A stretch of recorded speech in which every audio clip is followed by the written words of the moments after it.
On today's show, we'll be discussing 9 listener stories, which include UFOs, ghosts, and even an encounter with the old hag. I hope that you'll enjoy listening to them as much as I enjoy reading them. So sit back, relax, and let's get started.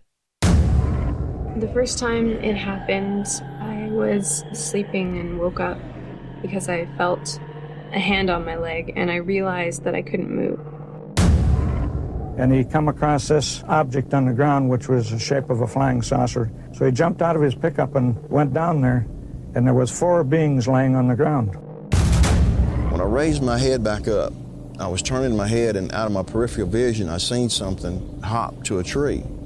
And it was tall, about 7, 8 foot tall, and it was black, real hairy, like a gorilla.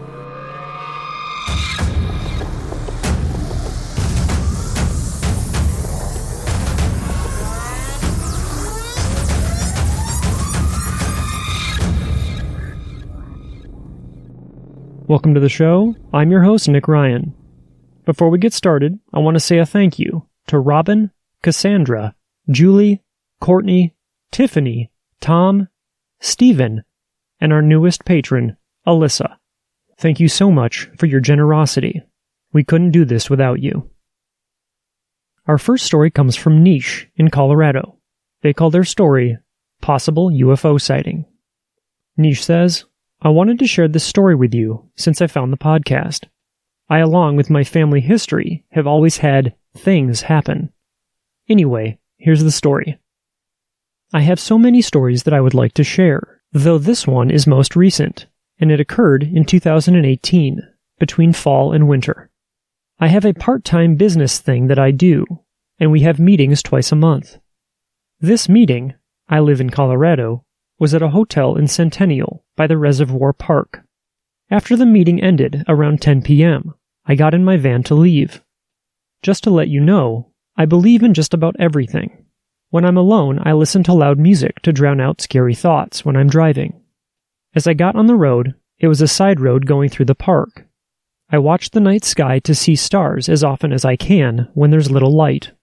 That's when I noticed some lights in the sky, and my first thought was UFO. I laughed and started thinking that it was a plane. There is a small airport in Centennial, and Denver International Airport is just a few miles out of town, northeast of the direction where I saw the lights. As I drove closer, I noticed it wasn't moving toward the airport behind me or toward Denver International Airport. Though as I drove, I started noticing that it had about 4 or 5 lights on it. My sight is not the best, but the lights were bright white and shined, hovering probably 100 feet, about 15 miles from me. I couldn't see anything else but the object. I kept driving, keeping my eye on it while I took a curve. That's when I had a thought, because I was still convincing myself it was a plane or a helicopter, and this was like a voice that said, "You know what it is. Don't lie to yourself." That moment, I got a sudden rush of dread. My body was cold and tingly, and I laughed, trying to play off the thought, but I heard it again. I felt my breath get heavy, and my heart was in my throat. I grabbed for my phone and called my now husband, telling him in every detail what I was seeing. He is skeptical and doesn't think the paranormal is real.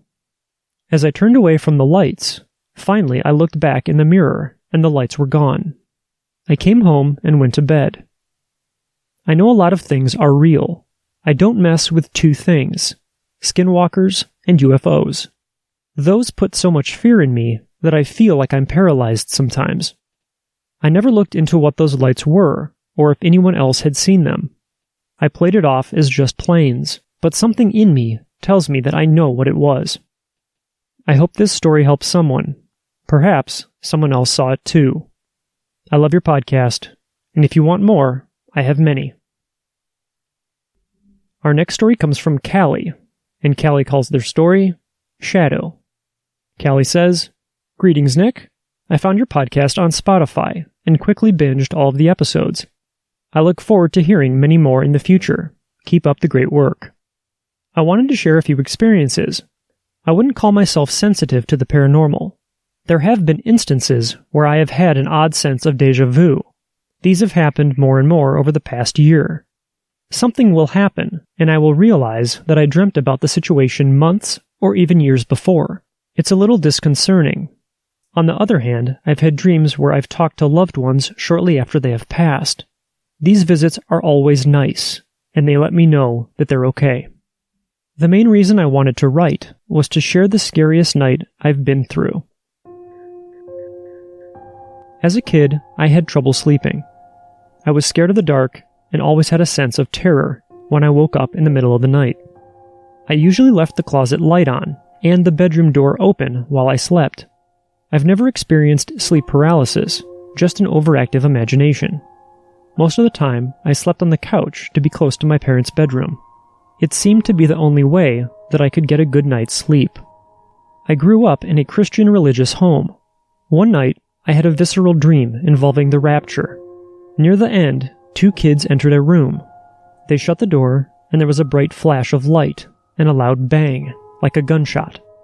A booming voice pulled me from my sleep. I don't remember what it said, but I could still hear it after I woke up.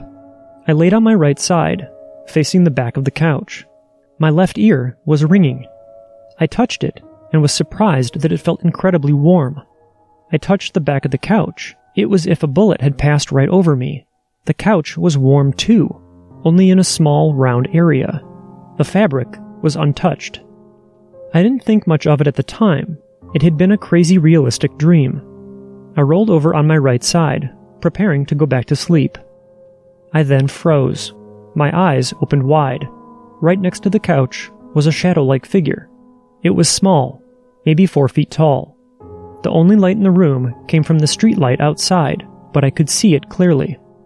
There were no distinct features, just a small black shadow, standing right in front of me. My heart raced. It felt evil. It stayed for several minutes, until I started to pray. Then, like a whiff of smoke, it dissipated. I stayed awake until the sun rose. Thankfully, I haven't experienced anything like it since. I convinced myself that it was a demon, but I honestly don't know. I haven't told anyone about it until now. It's been around 20 years, and my hands still tremor at the thought. I get scared thinking about shadow beings and the Hat Man, but hearing others' stories made me want to share my own. Thank you for providing an outlet. Sorry it's been long, but I can still remember that night vividly. I even drew what I saw for a school project. If I can find it, I'll send it to you and post it on the forums. Thanks again, Callie. Our next listener story comes from Shaylee. Shaylee calls their experience, Scary Story.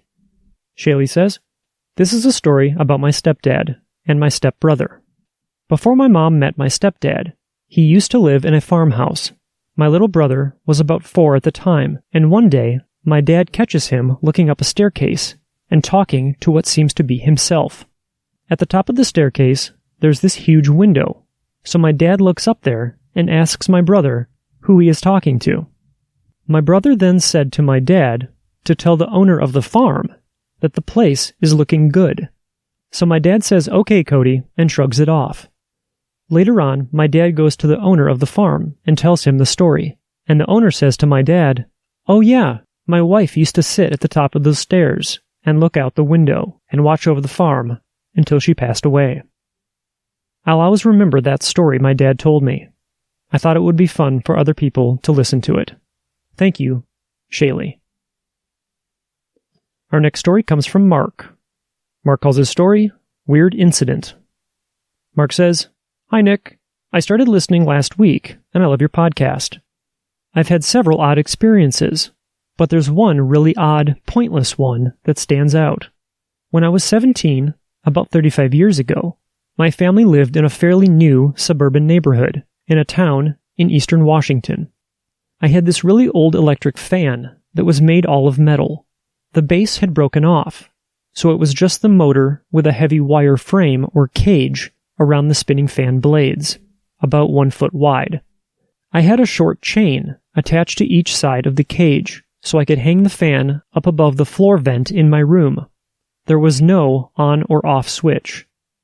One day I was alone in the house, except for the dog and 2 cats. The fan was plugged in and running in my room. I left my room to use the bathroom. When I came back, 4 or 5 minutes later, The fan's electrical cord was wrapped around one of the chains and woven into the wire cage all around the outside so that the spinning blades did not touch the cord. It was still plugged in and running just where I'd left it. My hair stood on end, and I was very surprised, but not really frightened. I checked the house out of curiosity. There were no other humans present. It probably would have taken someone more than 4 or 5 minutes to sneak into the locked house, mess with the fan, and sneak back out and lock the deadbolt behind them. I would have heard them, too, since the bathroom was just across the hall. And why would someone do that? Sorry that the story is so long and pointless, but it sure was weird. Nothing like that ever happened again, the whole 10 years I lived there. Thanks for reading, Mark. Our next story comes from Anthony. Anthony calls his story, Old Hag. Anthony says, "First I want to say that I love your podcast. I found it recently on TuneIn Radio, and I'm pretty much already caught up. I like the way you tell the stories, and I thought you'd be very good at telling mine. I have several real paranormal stories, but this one is by far the scariest thing I have ever experienced. This happened in 1994, when I was 19 years old. I had broken my arm 2 days earlier, and was hopped up on the good painkillers. My room was in my parents' finished basement. It was late, and I was lying on my back with my broken arm on my chest. The lights were on, and I was looking up at the basement ceiling. I drifted off to sleep. Then I had a series of nightmares, all identical, all the same night. They started with me lying in the same place I fell asleep in, looking up at the ceiling, just like when I had fallen asleep. I began to notice a very unsettling feeling, like someone or something was watching me. I then felt like this thing was up in the corner of the room, floating up by the ceiling. It was like a dark shadow. I tried to look up at it, and it quickly moved to the opposite corner of the room, too fast for me to get a good look at it. I turned around and tried to see it again, and again it moved. At this point, I had a sickly feeling that this thing was not good. In fact, it felt very evil. I sat up in bed, now terrified, and the thing felt like it moved right behind my head. I tried to turn around, and the thing stayed right behind me. I could almost feel it on my neck. I decided to call out for my parents upstairs with a desperate scream. Just as the scream was about to leave my mouth, a cold, brown, bony hand covered my mouth, and nothing but a muffled murmur came out. I absolutely lost my mind, and my fight or flight instinct took over. I did both. I flailed and violently fought my way free as this thing started to grab me. I got a fleeting look at it. It was an old woman, wearing torn up and dirty brown rags, with old, leathery, wrinkly brown skin, and dirty, gray-brown hair. I would estimate it might stand 4 feet tall. Finally, I fought my way free and scrambled to the stairs. I started stumbling up the stairs and made it about halfway, when the same cold brown bony hands grabbed me from behind. At least a dozen of these hands grabbed me, stopping my upward progress, and then pulling me back down the stairs. I watched the door at the top of the stairs get further and further away as I got pulled down, not down to the basement level, but past it, down further into the ground. It pulled me down into what felt like the deepest, darkest pit on Earth. It got me, and then I woke up, laying in the same position and looking up to the ceiling, just as in the beginning of the nightmare, scared out of my mind, wondering if I should scream out for my parents, only for this to happen all over again. In the morning, my mom woke me up and asked if I was okay. I told her I was fine, but that I had nightmares. She said that my aunt, her sister, had called her to ask her to check on me. My aunt is a medium. She claims to see and communicate with the dead and other entities.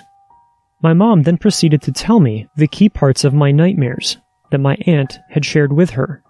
This freaked both of us out. She immediately called my aunt and started cussing her out, saying, "What are you doing to my son?" and asking what the hell was going on.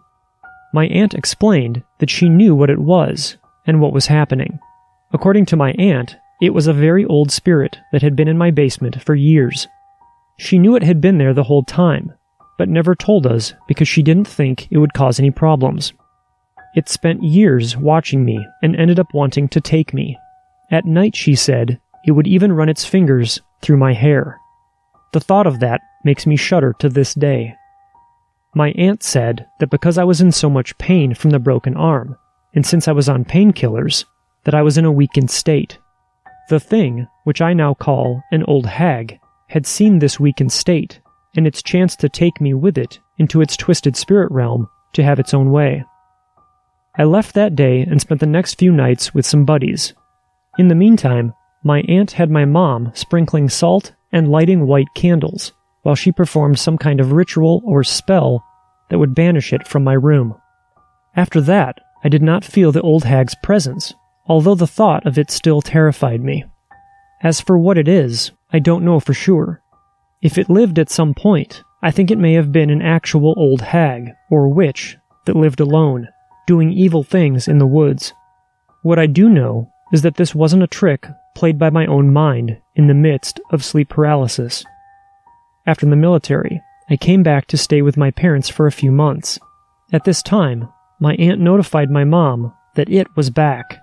Luckily, I was no longer staying in the basement, but whenever I had to go down there, I could feel it, creeping up behind me, with ill intent. To this day, I still can't be down there alone. It looked very similar to the supposed ghost in the picture in this article. Thanks for reading my story. I hope you use it. Anthony. Anthony left a link to this post that he was talking about, and I'll be sure to add it in the show notes and also on our forum. Our next story comes from Aline. Aline says, "Hello, Nick. I was listening to the podcast, which by the way I love, and I found myself in a situation very similar to Atalia from episode 41, where she mentions about her night terrors. You mentioned in the podcast that we could send messages and you would forward it to her. That would be interesting. Maybe we can share our experiences and try to understand better what happens to us during these episodes." I was so shocked, because for the first time, someone described the same thing that happens to me when having night terrors. I also have sleep paralysis. Quite often, while I'm asleep, I see myself having an out-of-body experience. I can see myself and my husband lying in bed, and then I start to wander around the house as a ghost-like version of me.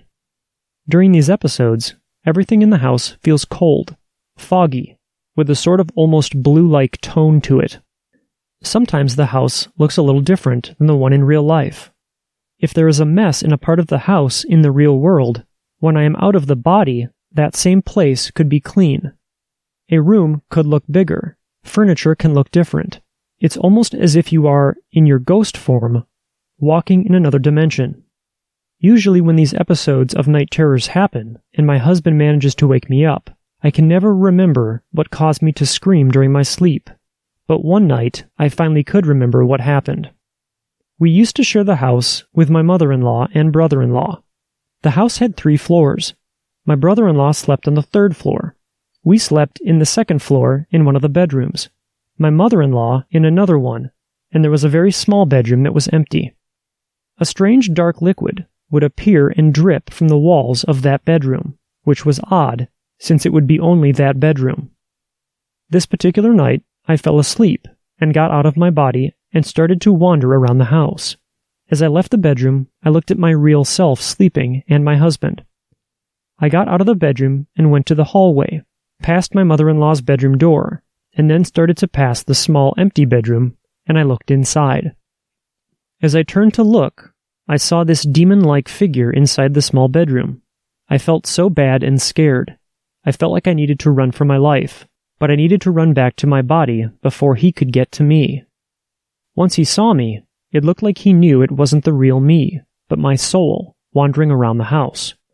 I immediately knew that I needed to get back to my body quick, because since I am a soul and was walking around the house, my body was empty, and if the demon could get to my body before me, it could take power over my body.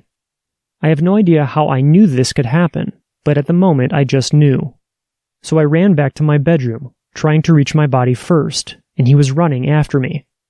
I managed to get inside and go back into my body.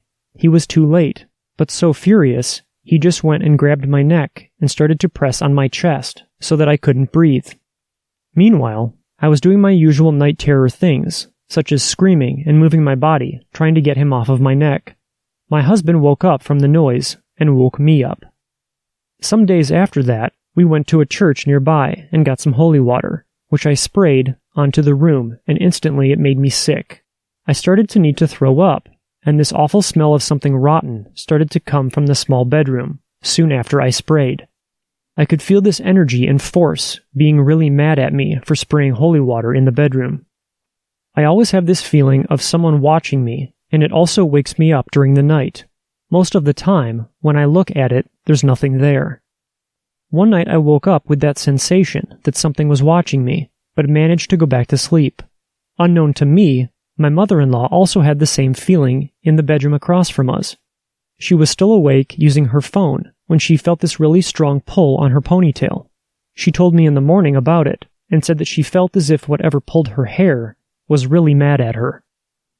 Many other strange things happened in this bedroom where I saw the demon, including my husband's grandfather and my mother-in-law's father's voice coming from an old telephone after he died. I was in the small bedroom searching for something with my husband when I accidentally dropped the old phone on the floor. We never clicked any of the numbers or anything, but the phone was still plugged in, and we could hear my husband's grandfather, 1 month after his death, saying, "Julie, Julie, come talk to your father. I need you to come to me." That was the end of the message. The funny thing was that 2 years before he died, he couldn't speak anymore due to his brain cancer pressing and damaging the area of the brain responsible for speaking. The old phone was always plugged in and never had any notifications of new messages, and we never even got any calls anyway, since everyone in the house had their own mobile phones. I know it might sound silly, and it could be just a coincidence. Other things happened in the house as well, and I was always linked to the paranormal since I was a baby. My father used to do automatic writing, and my grandmother used to hold seances. Anyway, it would be nice to talk to Italia, or to you, Nick, about these things and how we can understand them better. Thank you for the attention. Eileen. Our next story comes from Fox in Indiana, and their story is called Doppelganger. Fox says, "Hi Nick. I'm responding to your request for personal stories about doppelgangers, and though mine aren't earth-shaking, I've had a few. When I was in grade school, I had multiple experiences of seeing my double. They usually occurred when I was walking home. I had a rough childhood and went through a lot of bullying, so I'd often linger in the school hallways at the end of the day until the rest of the kids had gone. Then, when the coast was relatively clear, I'd head home. The walk home took me along a paved path that passed through a playground, over a small footbridge, and then through another playground before ending in the suburban subdivision where I lived.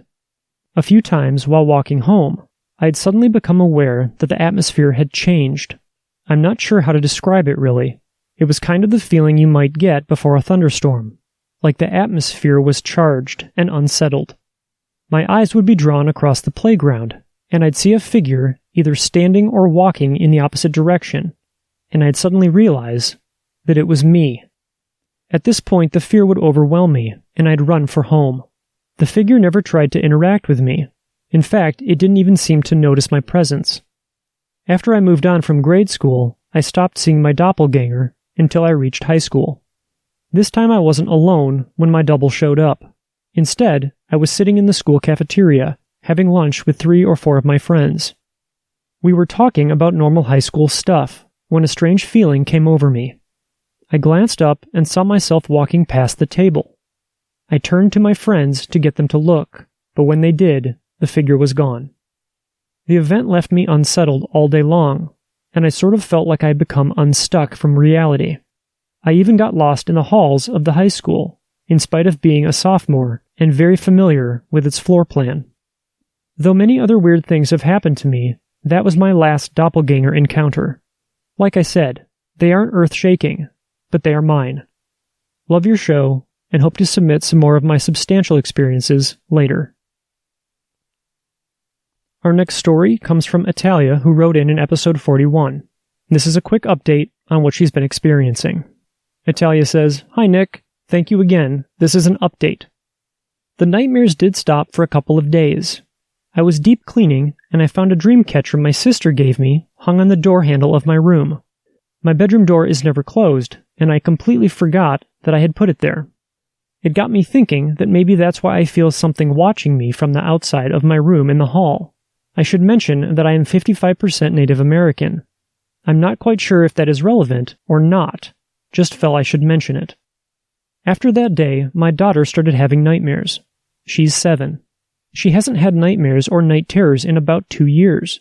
She had them for about 3 days straight, and every time she would wake up around 2 in the morning, and I would pick her up as she was too scared to walk on her own, and take her to sleep in bed with my husband and I. After that night, she slept with me for the next 2 nights. The next morning, I went to clean her room, and I found on the ground underneath her bed a small dream catcher I had bought her last year. I hung it up again on the wall by her bed, and that night she slept in her bed without further incident. After that night, my nightmares returned, and again I feel like I am being watched from outside the hall in my room. The nights I sleep without incident are the nights that I'm too sleep-deprived to be bothered to be woken up. I spoke with my sister in the matter, and she told me that if dream catchers seem to be working, that I should buy one and hang them at every entryway in our home. I am going to take her advice since I am extremely sleep-deprived. She also mentioned that I should buy a candle and say a prayer, and she gave me a specific candle to buy. I'm going to do that tonight. I haven't slept well in almost 2 months, and it's starting to affect my day-to-day life. Thank you for listening. Our last story tonight comes from Janine. Janine calls her story Irish Ghost Story. Janine says, I just finished listening to an episode of your listener stories, and I thought I would share my ghost story. I have always been sensitive to paranormal things, and have had many paranormal experiences over my lifetime. The one I'm about to share is the one that made my skeptical husband into a believer. In 2008, we took our kids, then aged 15 and 8, on a trip to Ireland. We rented a car and drove to 2 different towns over the course of several days.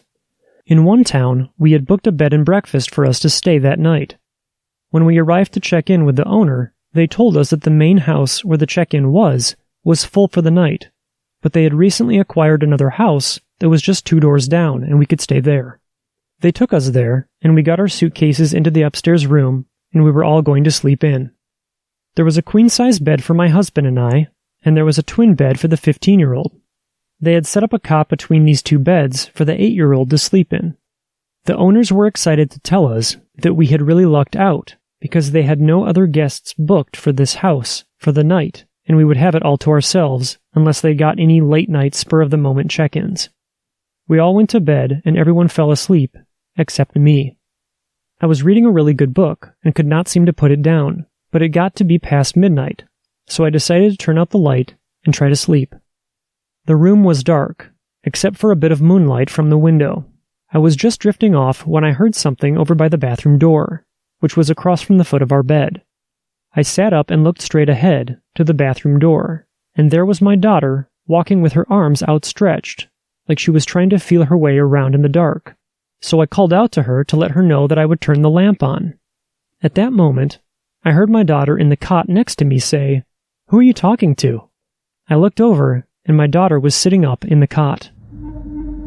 When I looked back at the foot of our bed, the little girl with arms outstretched was still there, but vanished a second later. It took me by such surprise that I screamed and woke up my husband. I told him what had happened, but he did not believe me. I spent the rest of the night sitting up in bed with the lamp on.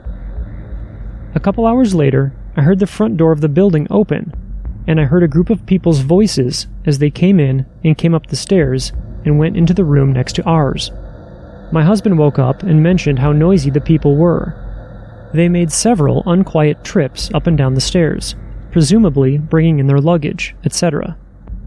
We heard their loud footsteps on the stairs, muffled talking, and the door slamming several times. They finally quieted down, and my husband went back to sleep. The next morning we got up and walked 2 doors down to the original house we checked in at. This is where the breakfast would be. The owners were super nice and very happy to see us. They immediately asked us how it was to have had the house all to ourselves last night. We said it was great until the other guests had shown up. The owners told us that they had not had anyone check in during the night. I told them that we thought we had heard others there, but the owners assured me that no one else had stayed there. My husband's face went pale, because we had clearly heard several people's voices and doors slamming during the night. Being sleep-deprived, and my husband being speechless at that point, we did not say any more about that or about the little girl I saw. In hindsight, I wish I would have. I have often wondered whether anyone else has had any experience in that house. Thank you for sharing my story, Janine. That's it for today's episode. I'd like to say a big thank you again to Nish, Callie, Shaylee, Mark, Anthony, Aline, Fox, Italia, and Janine for writing in and sharing your stories with everyone. Please remember that if you have an experience that you'd like to talk about, you can email me at paranormalmysteriespodcast@gmail.com, or you can visit paranormal-mysteries.com. You can also get involved by joining our forum and by following us on social media. If you're wondering how you can support the show, well, you're doing it right now just by listening, and we really appreciate it. You can also help the show by subscribing and sharing it with your friends. If you're looking for other ways to support the show, you can visit patreon.com/paranormal mysteries, and you can become a patron there. New episodes are available on all of your favorite podcast apps, including Spotify, Apple Podcasts, and iHeartRadio. From all of us at Paranormal Mysteries, thank you for listening, and remember, don't wait for the unknown to come to you. Get out there and find it.